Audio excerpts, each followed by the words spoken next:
Everybody, greetings. Welcome in. Mad Valid Mike here. How is everyone doing out there? I'm good. Doing pretty good. Let me get situated here. Let's get these earbuds in. Sure. I think everything's working. Everyone good. It has been an interesting few days, very emotional few days. We will speak on that in a minute. Welcome on in. This is the Mad Valid Mike podcast. This is episode 17 already. Episode 17 I have titled Dates. D-A-T-E-S. Dates. No, not the plump, poppable fruit harvested from palm trees in a warm, dry climate that tastes sweet and caramelly and are rich in fiber. No, not those dates. And not the dates where maybe I would take a beautiful woman to a dinner and a movie. If some of you out there thought I was going to be talking about dates for a half an hour, you were mistaken. That would be a roughly 2.5-minute podcast about one date I had back in 2006, something like that. Anyway, yes. I have chosen abstinence. Yes, it's a complete choice. It's not the fact that the women I find hot don't find me hot. It has nothing to do with that. So cheers, welcome in. These are dates, just regular dates, like on a calendar. Obviously, I'm going to go over a bunch of dates today. I'm going to miss some from here and there. Some important ones, some non-important ones. I'm going to bring up some important ones, some non-important ones. We're going to have some fun today because I've been pissed off the last few days. I've got a big dedication at the end of the episode as well. So stay tuned for that. But let's get right into it, shall we? Let's get right into it. The first date I am going to mention is this one. It is July 13th, 2024.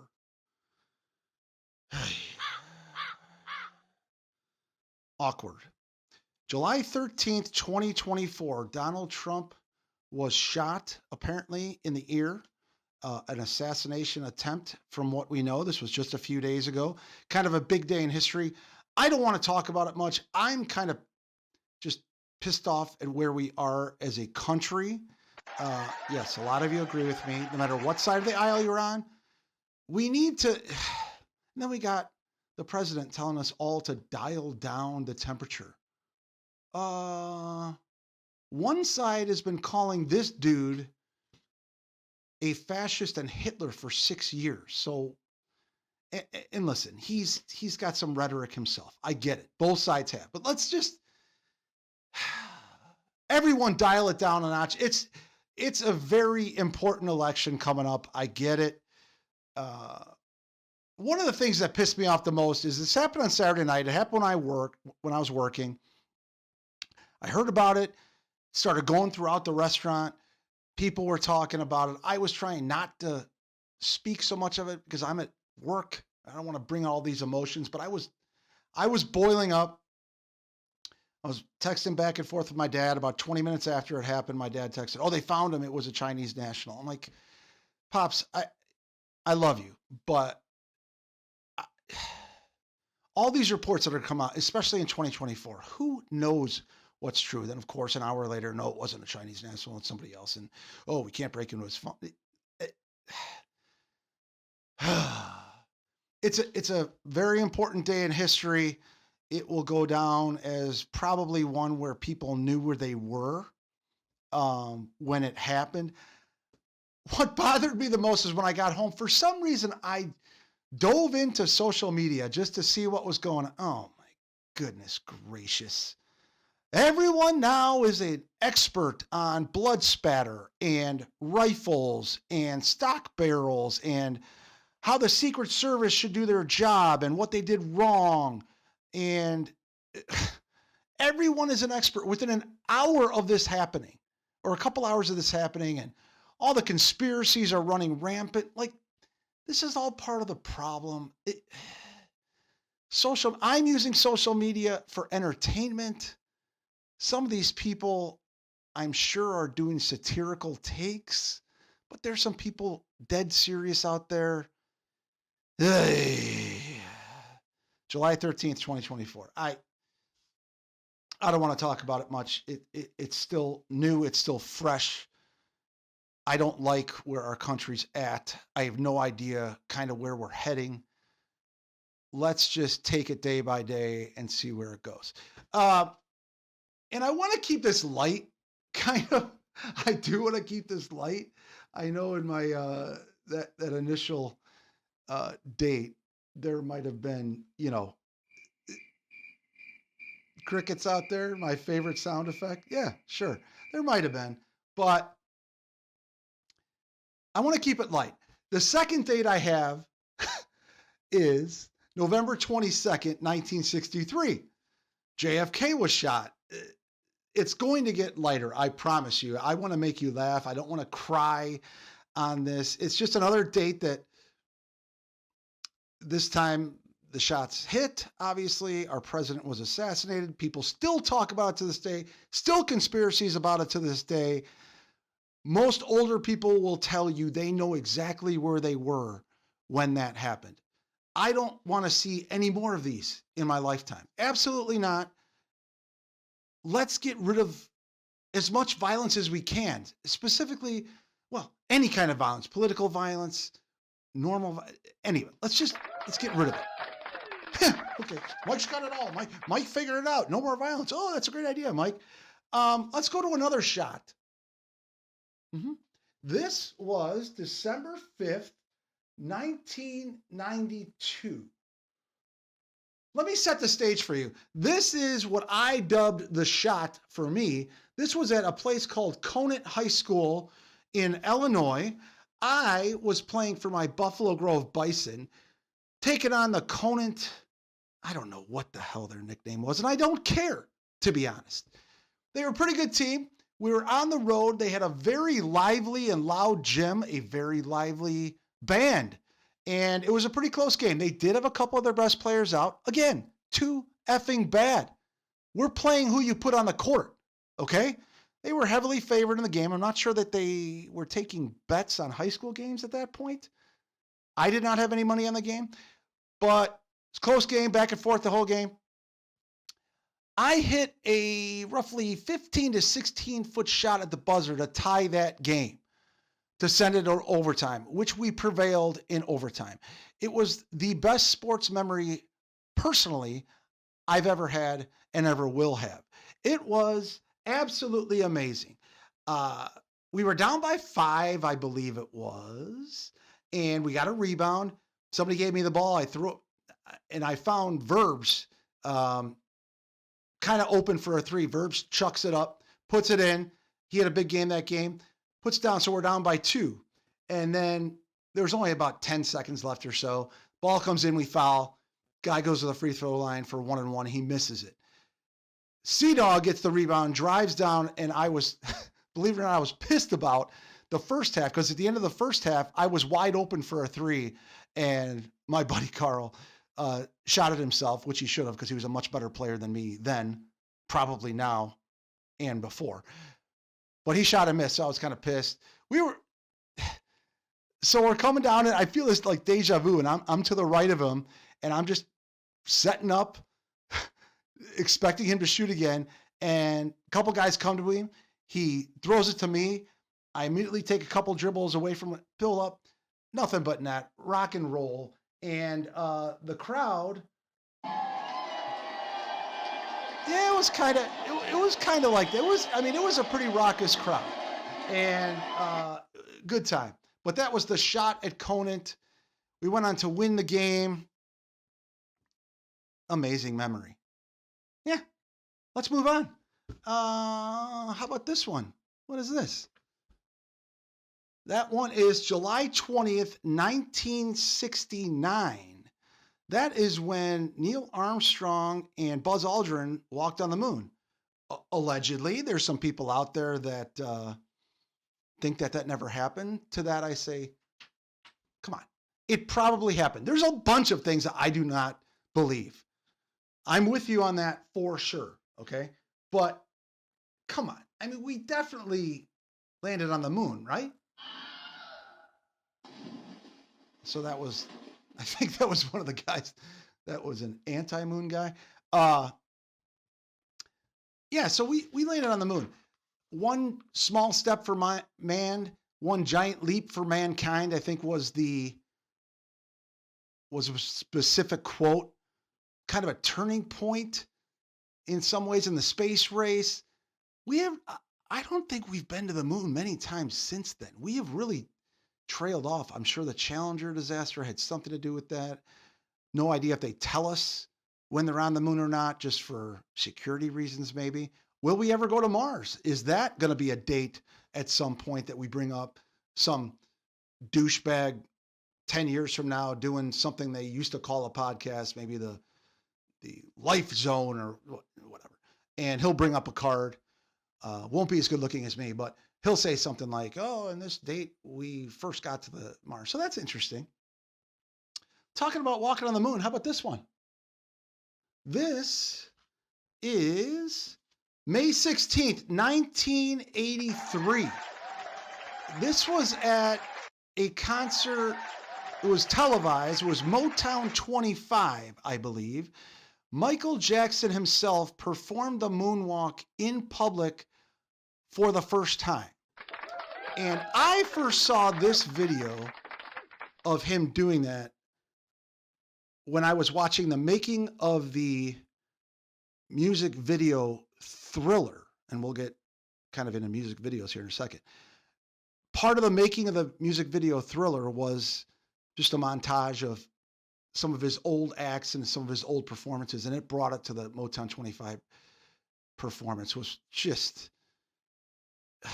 it was a crazy, crazy, awesome performance. I actually went on not too long after that to do the moonwalk in a talent show in my grade school, and I brought the house down possibly as much as Jacko did in his performance.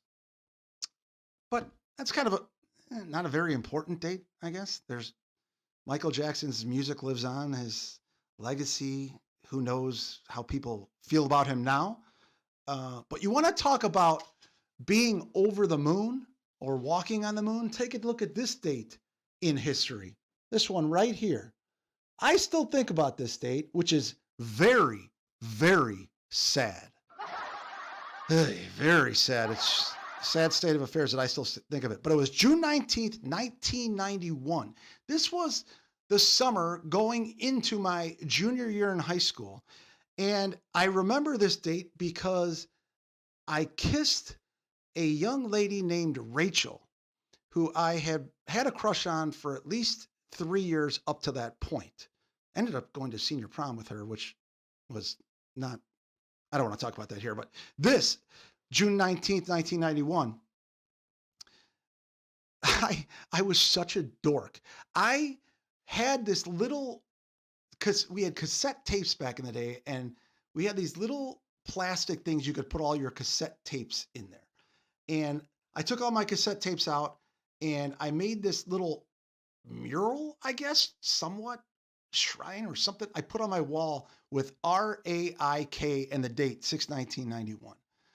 RAIK. When I was doing acronyms for a long time before I dove in headfirst into acronyms in this podcast, which I've kind of strayed away from, thank God. But RAIK, Rachel and I kissed. And then when it got around to my buddies, of course, they made fun of me, as they should. And that was not hanging in my room for long. I remember one of my buddies, Shafe, I believe, when it got to him, he's like, yeah, I was thinking about putting up something in my room. Laif, L-A-I-F. Lori at L-A-I-F. So you can connect the dots on that one. But that was a kind of a big day in my life for some reason. Oh boy. This gets a little bit more serious as we go on here. So, okay, I'm slapped out of the entertainment version, the laughing version. And there's a couple dates on this one, okay? Couple dates on that one. The second one is the same month and day as that miraculous kiss I had. So January 1st, 1863 was a very important date in the history of this country for sure. The Emancipation Proclamation was signed by Abraham Lincoln on January 1st, 1863, which basically freed all slaves. Incredible. Should have been done long before. I believe it was 3 years into the Civil War that happened. But finally, everyone was free. The second date I have written on here is June 19th. This one is in 1865. So even though Abraham Lincoln signed that document on January 1st of 1863, obviously we're talking about a couple hundred years ago, the news of that document and him signing it and the freedom of all slaves did not get to Texas until June 19th, 1865, 2.5 years after he signed that incredible law bill freeing all slaves. 2.5 years later. And that's where Juneteenth comes from, I believe, because that's June 19th. So that's when officially everyone, I guess Texas was the furthest away from where he signed it, or the place he signed it. So that was officially the day where all slaves were free. Huge, huge day in our history. Which kind of brings me to this is a couple hundred years later. This was June 29th, 2007. So it took 2.5 years for that news to get to the other side of the country. That wouldn't happen now, because in June 29, 2007, that's when the first iPhone was released. I believe they were either $499 or $599, depending on how many gigs you had. But the iPhone, I cannot believe how crazy the world has become since the iPhone. Whenever I leave the house without my iPhone, I feel naked. Do you not feel naked if you leave the house without your iPhone or your Droid or your smartphone? Craziness, absolute craziness. Yeah, I don't have much to say about that. I mean, Apple kind of took over. I don't know what the percentages of iPhones to Droids. It's got to be at least 50% Apple. Right? I don't know. I'm still trying to. Technology passed me by way before then. Like the iPod. I still never had an Apple iPod, and I would love to have one right now. And I think all iPods they're obsolete because they're on iPhones. I would like somebody to teach me how to upload playlists or buy music. How does that all work? I'm still getting ready to catch up to that. So let's go back a little bit more in time where I felt more comfortable. How about that? Here's a really interesting memory. April 13th, 1986. This was a Hawaiian trip that I took with my sister and my grandma, Dorothy. My parents, when they would go on vacation, sometimes what they would do is they would take like a 2 or 3 week vacation, and they would only have the kids there for 1 week, which I completely understand why you want to enjoy your time away from the kids, but you don't want to feel so bad that you didn't take it. So this was a trip to Hawaii, and they were there for a week. It was a 3-week vacation for them, and we were going to be there for the middle week. And they paid to have Grandma Dorothy come with us, so she would spend a week there as well. So they had been there for a week, and then they were going to be for a week after. Stupid. That was irrelevant information. Anyway, I will remember this day forever because we were flight number 1. It was flight number 1. It was really early in the morning, probably 6 a.m. I'm assuming flight number 1, let's just say it was the first flight out. It was United. We flew United a lot, so maybe it was the first United flight out, but it was really early in the morning. We did not leave the airport until, I want to say it was like 8 p.m. We got vouchers food vouchers for breakfast, lunch, and dinner in the airport because something was wrong with the plane. They would not let us board it because something wasn't functioning correctly. And we're getting the part, we're waiting for it from Detroit, whatever they told us. And we're going to give you vouchers for breakfast. And a couple hours later, we got the right part, but it's still not working. So we got to do some more tests. A couple hours later, here's some vouchers for lunch. Then a couple hours later, we don't have cell phones back then. This is 1986. There's not an easy way to get in touch with mom and dad. They're in Hawaii. We don't have I don't think we had their number, nor a way to call them long distance from the airport. So this was all on my Grandma Dorothy. And I can't believe the courage she showed. I remember her being just very calm, a little bit pissed off at times, but very calm and reassuring me and my sister who were young. I mean, I was 11, Amy was 13. We're going to be fine. We're going to be fine. We're going to be, after the lunch vouchers, a couple hours later, like, all right, here's the deal. We believe that this flight is going to get to Hawaii today, but it's still going to be a couple hours. We are going to fix the plane. For those of you that need to get there sooner or you don't trust this plane, we have made accommodations for another flight to go to Los Angeles and then take you to your ultimate destination of Hawaii. If you are interested in that, come up to the front desk and we'll make all the arrangements for you. And so my grandmother had this decision with an 11 and a 13-year-old that were probably just whiny brats. And although we were well fed, probably whiny brats, excited to get going.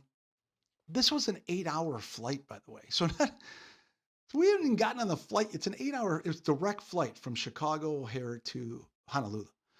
And so that's for my grandma. I'm applauding for my grandma, yeah. She made the decision, no, we're going to wait for this plane. I want to go nonstop. Like my grandmother, I never liked flying. And she looked at it like, I don't want to have 2 takeoffs and 2 landings. If they say the flight is good to go, then I'm going to trust them. They would not put us in danger. Don't worry, we'll be fine. So 3/4 of the people on our flight did not agree with grandma, and they immediately went up, and so most people were gone. A couple hours later, okay, the airplane is fine. We are good to go. So we climb on board. It's a huge airplane. Three rows, maybe like 30 people on a 30 out of 300 seats maybe taken. So it went completely smooth. One of the smoothest flights I can remember. I did get some sleep on the flight. They showed us a couple movies. They gave us whatever food we want, whatever drink we want. I remember when I took naps, the flight attendants were like, here, take this whole row. Just lay this I'll give you a blanket. Here's some pillows. It was amazing. That was April 13th, 19th. We got there safely. Mom and Dad were at the airport roughly, what was it? 12, 13 hours after they thought they were supposed to be there. So I don't know if they went back and forth to their timeshare, whatever they're doing. So that was an interesting story. Not very funny, but interesting. How about this date? November 2nd, 2016, the Cubs win. I can't believe the Cubs had finally done it. Yes. Their last title, I believe, was in 1908. So it was 108 years.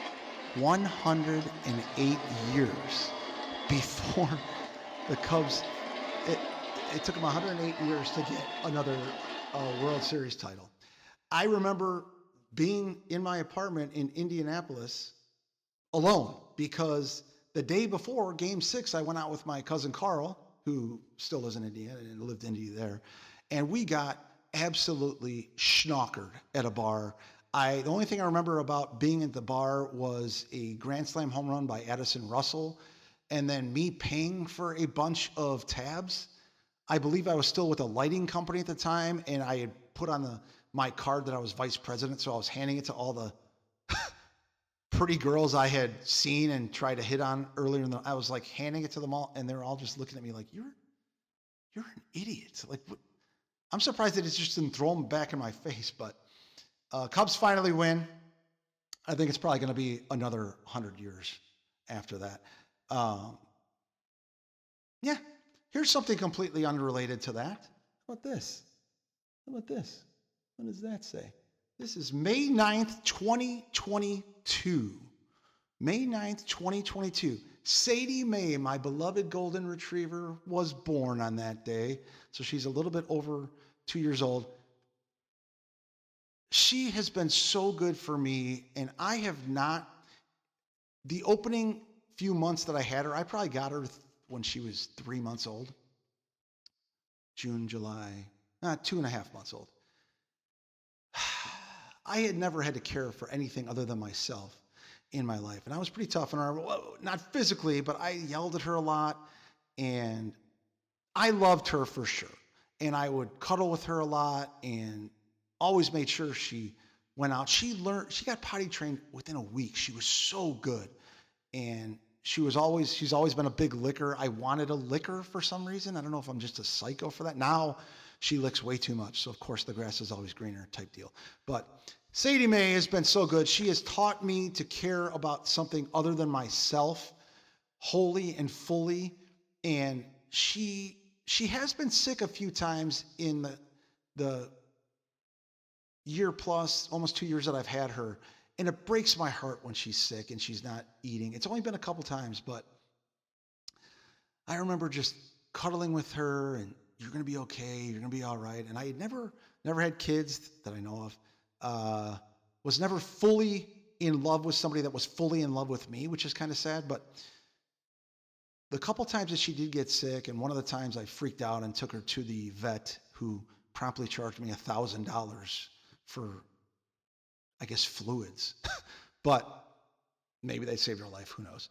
When she got better the both 2 times, it made me so happy. It was like a different kind of happiness that I had ever felt before. Seeing my little baby girl healthy and running around again. You could see her smiling and chasing her ball and playing with her toys and asking for treats and eating like the mad woman that she is. When the best thing when she was young, when I would pour her food, just her whole body would shake from her.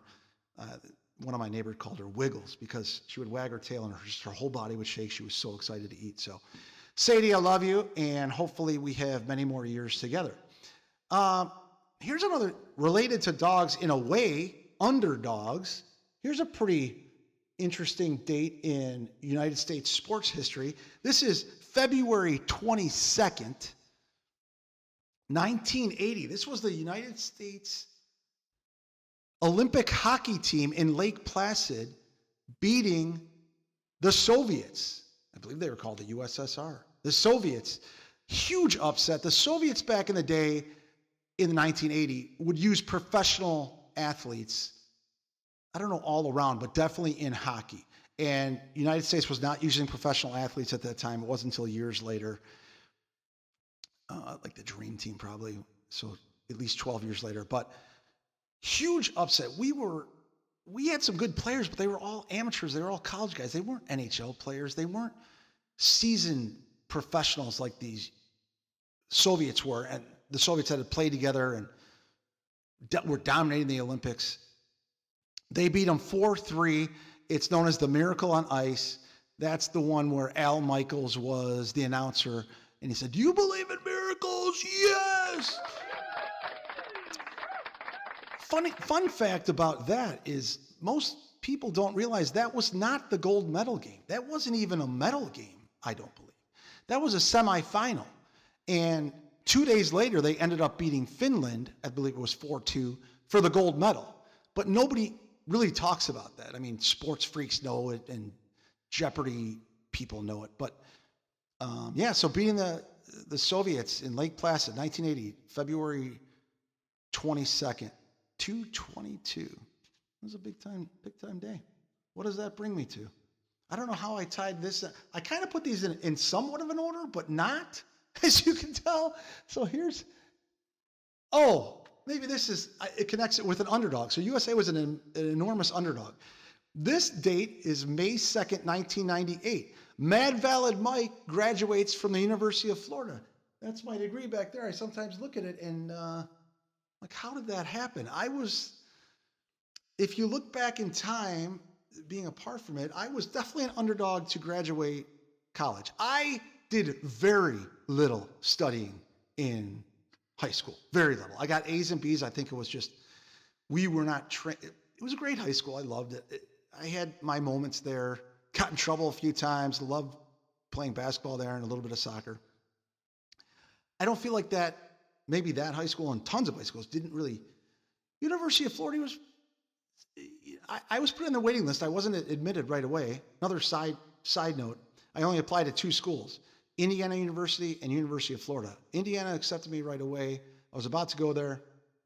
Kind of wish I could see what life would have been like had I gone there. But right when I was about to completely commit and get roommate and do all that, then UF sent me a letter. We've accepted you. Come on in. And I knew my parents moved to Florida. So I needed them to get in-state rates because, of course, I didn't have any money. Kind of like now. So I graduated in 1998. My fraternity brothers would tell you, for the most part, I was a mess. Boy, did I drink a lot. I didn't do a lot of drugs. I've never done a lot of drugs at all. But I drank a lot. I smoked cigarettes a lot. Went to class very seldom. Almost failed out my first year. And then I really kicked into gear in my brain, like, my parents are paying for this, number one. Number two, this is an amazing opportunity at an incredible school to get a great education. And of course, I thought getting that piece of sheepskin or lambskin or whatever you call it would lead to better things. But that's on me, not on them. So I was an underdog if you look at it now. And I found a way to get it done. I was lucky for sure. There were some tests I took completely lucky.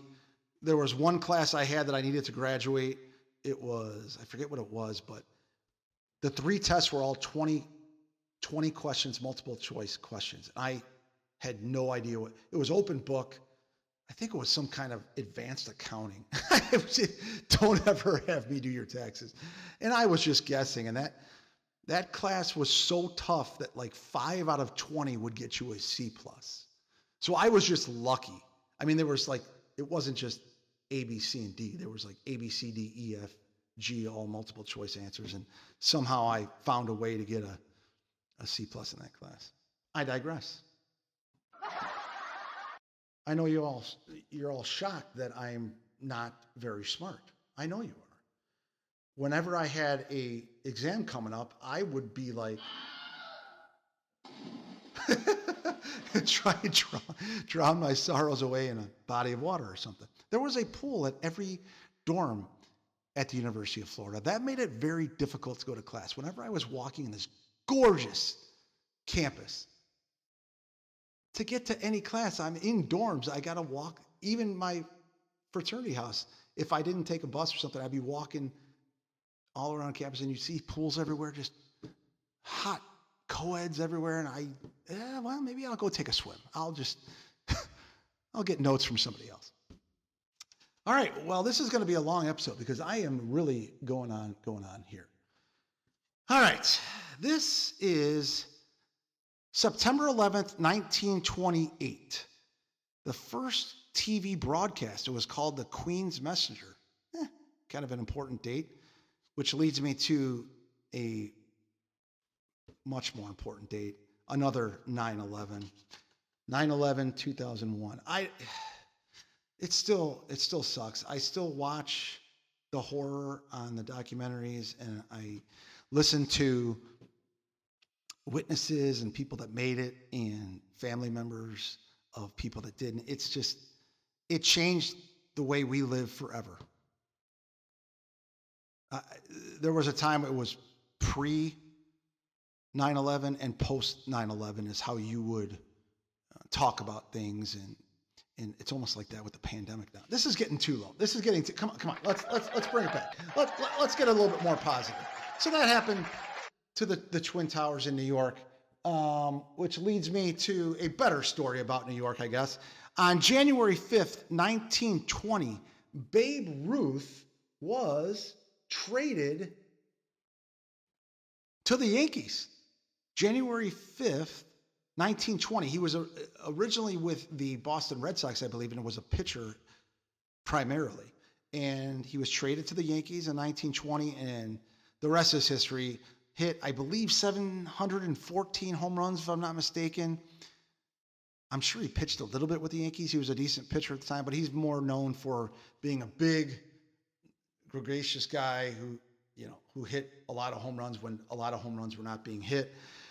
That trade was also known as the Curse of the Bambino, I believe, to the Boston Red Sox, who I mentioned earlier. The Cubs hadn't won a World Series from 1908 to 2016. The Red Sox had like an 86-year drought as well that started right after they traded Babe Ruth to the Yankees. But Red Sox got over that. They've won 3 or 4 since then.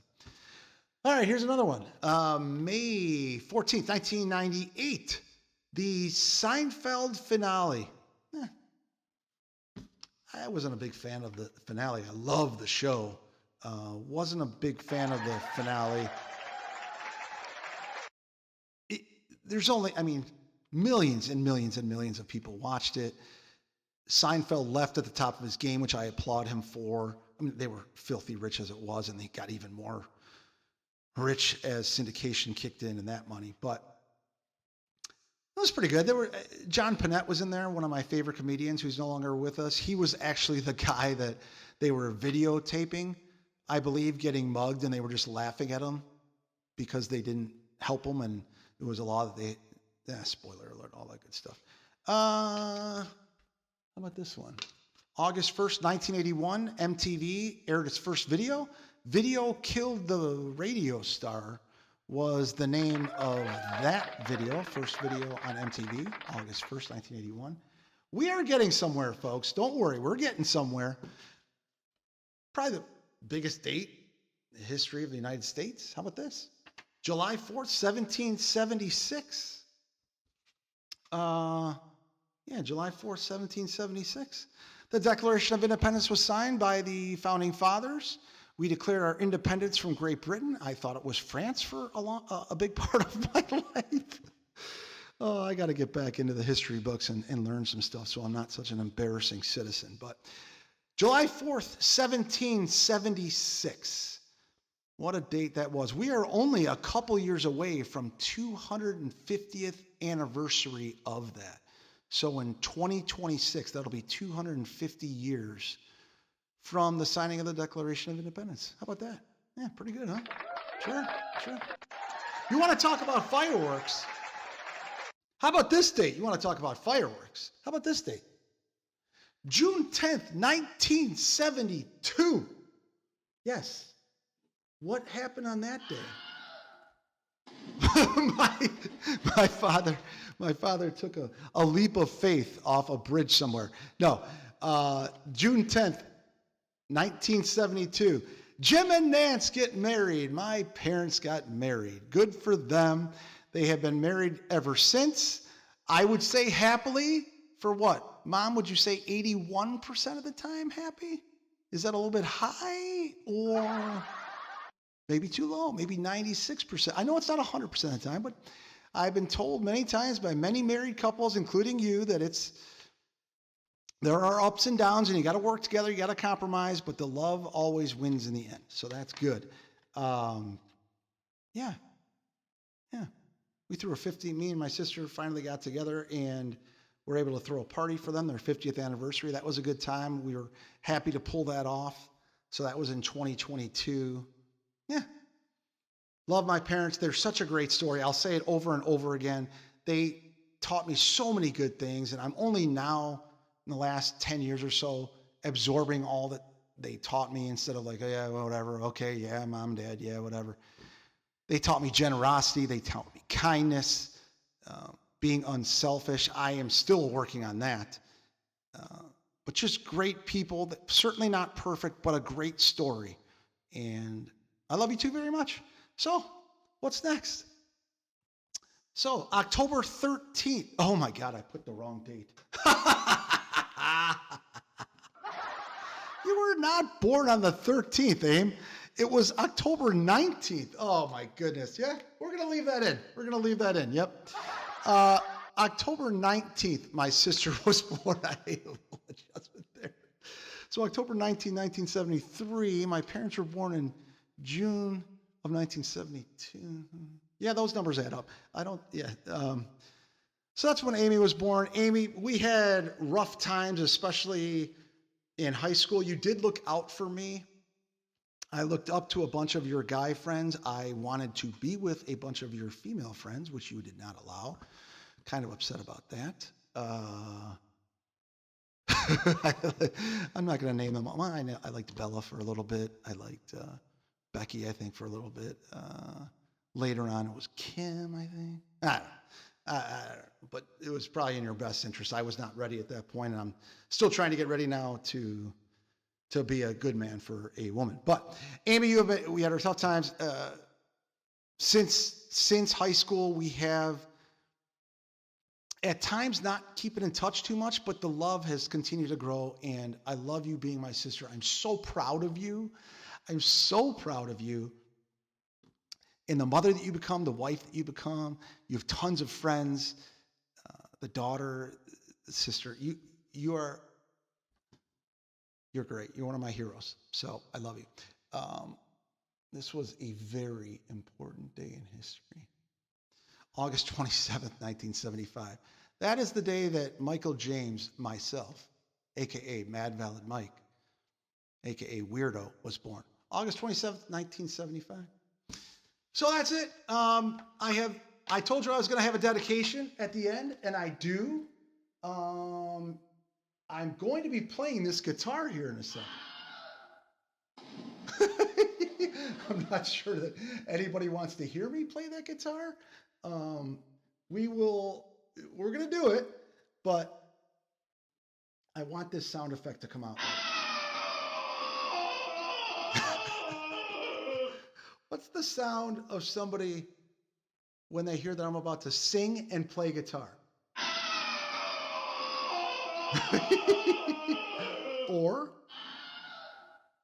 yeah, so when this airs, which is going to be tomorrow, which is today it's airing, today is July 17th. It is also episode 17 of the Mad Valid Mike podcast called Dates. So it kind of matches up. I thought it was kind of cool. On 7/17, July 17th, 2004, 20 years ago today, my sister Amy and Fred got married. And what a great ceremony. It was an incredible reception. It was in Arlington Heights, I believe. I believe it was at the Wellington, which I thought was a perfect venue. My father's speech at the reception was, in my opinion, second to none. I remember one of our neighbors coming up to me after the speech, Carl Sr., and just kind of, boy, your dad, boy, he was in his element up there, wasn't he? Oh, he relished every second of that speech. I mean, I got the gift of gab from my father. But back to the wedding.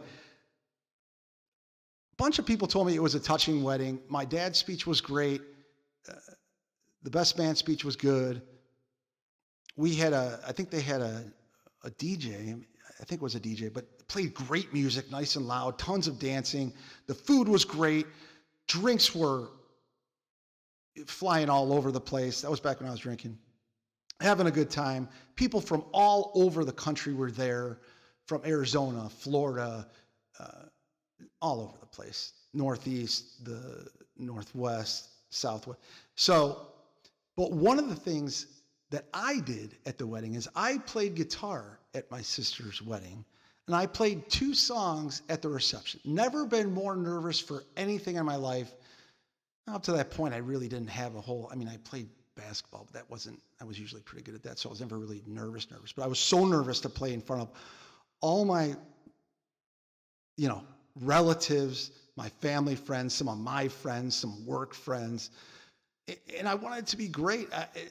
I played 2 songs. The first song I played was Leaving on a Jet Plane, which didn't really correlate to a brother, the lyrics singing to his sister on her wedding day. I probably should have said it was from Fred, but It's the one song, I'd been playing guitar for a while up to that point. It's the one song that my sister said, that's the only one you play well. You sound awful on the rest of them.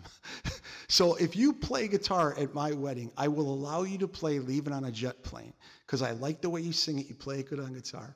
So I did that. But then I also wrote a song for them. And the song that I wrote for them is called Hands of Fate. And I knew that I was going to write a song for them for 6 months leading up to the wedding. I could not think of anything for weeks, and I could not sleep. I did not put lyrics down like that sounds stupid. This melody's stupid. That doesn't sound right. It's not perfect, but about 4 days before the wedding, I woke up at 3 a.m. and I just had an idea, and I just started writing. So I wrote it about three or 4 days before the wedding, and I practiced it about 4 or 5 times then. And I'm like, oh, I'll have plenty of time to practice it after that. Well, the next 3 days were, rehearsal, dinner, tons of family in town from all over the place. Everyone's getting together. We're doing dinners. We're going out on outings. Everyone's drinking. I get to the wedding, and the only practicing I had done was the 4 days prior. And the girlfriend at the time, I'm like, you have to go find the notebook I put the lyrics in because I can't remember I was freaking out. I got it out, and with the grace of God, I think I had some help from above, but I'm going to play it right now. It's called Hands of Fate. This is how we're going to end the episode. Today is July 17th, 2024, so it's a 20-year anniversary of Amy and Fred. They gave the world and are raising three incredible, great, terrific, so well-mannered now, smart, athletic children. 2 girls and a boy, 18, 17, and 15, I believe it is. I don't want to say their names. I don't want to put up pictures. I want to leave them kind of out of this for now. But they are great children. They're great nephews, the word I made up before. Amy and Fred, I love you both. This song I played to you 20 years ago, and I'm going to play it now. And then I'll let you all go back to your daily lives. Okay? How about that? All right. Let's see how we do here. Are you ready? This is called Hands of Fate.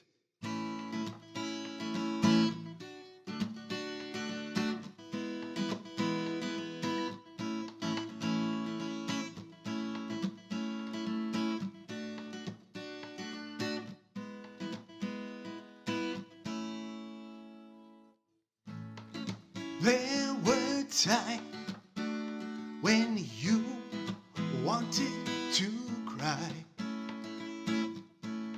and there were times when you did not know why. It seems to me you have grown up in the blink of an eye. You know your brother is proud of how you've lived your life. My sister got married on this very day to a man she met in the Sunshine State. Destiny came calling and they could not turn away. Their future was determined by the hands of fate. Of fate. How could they turn away? Oh, fate, oh, fate, determined by the hands of fate. I wonder how Fred ever landed a girl like Amy. If you ask me, I would say that he's awfully lucky. But if you ask her, she will tell you a different story. She would say it's because she thought he was made of a lot of money. My sister got married on this very day to a man she met in the Sunshine State. Destiny came calling and they could not walk away. Their future future was determined by the hands of fate. Oh, fate. Why would they want me? Oh, fate. Oh, fate. Determined by the hands of fate. Fred was the guy we were hoping that you would meet. He was the man who swept you right off of your feet. You gotta do us one little favor and give Mama Cuth what she needs. A bouncing baby boy or pretty little girl, if you please. My sister got married on this very day to a man she met in the Sunshine State. Destiny came calling and they could not turn away. Their future was determined by the hands of fate. Happy anniversary, sis. Oh boy, that takes me back a little bit. Sorry I went on so long, everybody. Rock and roll is here to stay. I wish you all the best. Thanks for hanging in with me. This is Mad Valid Mike. That was episode 17 dates. I got 3 more, and then I'm going to call season 1. 18, 19, and 20. I'm going to be reviewing a summer work party with one of my coworkers, probably Alyssa. I got Trent for an NFL preview, and then I have one more of me with a bunch of restaurant stuff that I have to get off my chest. Cheers. Be good, do good.